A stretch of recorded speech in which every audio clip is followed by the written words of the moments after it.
One way to rule humanity very easily is to turn them fanatical over one thing, because a fanatic is ultimately someone who basically cannot change his mind from the so-called objective that they're pursuing, and at the same time will not change the subject. They are just like a machine pursuing one single objective at a time, or multiple objectives, but simply cannot function otherwise. If you disconnect them from that, their reality is over. In a way, fanaticism exists as a fear of everything else, because without that which you are believing, your life becomes shit. It is technically a fear of change. If you change your ideals, then you simply have no more purpose in this world.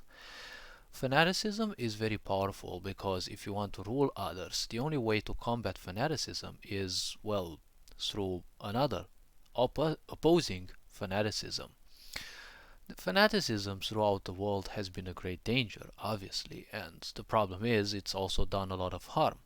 But ultimately, fanaticism has one point. When you want to defeat someone or prevent someone fanatical from doing harm to the world, make sure that you don't become fanatical yourself. Anger only draws more anger. It is part of the laws of physicality. If someone crosses your borders, most likely they don't do that for a hug. So, the laws of physicality say whatever crosses your borders, that is already a declaration of violence. Physical violence is always one step further.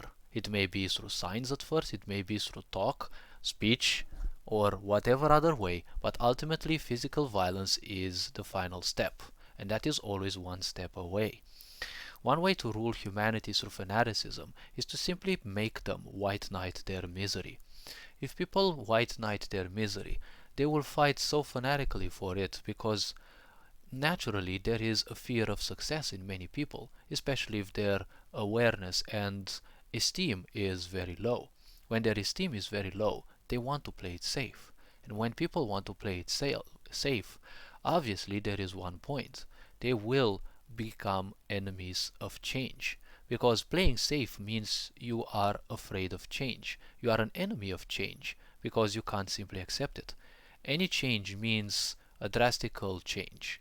Even the slightest change means changing the reality in which you live.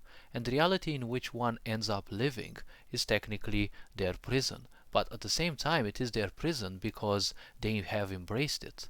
When they have embraced their misery, they will fight for it. So it is a very great way to fight for others. Because once they embrace something as their normal, it doesn't matter what it is, they become enemies of change. Because they are afraid of what might else be. They are afraid of well-being. And this feeds more into their frustrations. The more it feeds into their frustrations, the easier it becomes for them to be separated. And therefore, the easier it becomes to create social fracturing. When social fracturing is easy to create, people are easy to turn one against the other. Because, never forget, in order to have a war, you need at least two sides. And that is why this is a problem.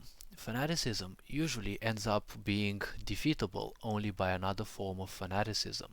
Fanaticism means conquest, and conquest means masculine energy, using all resources to simply force others into submission.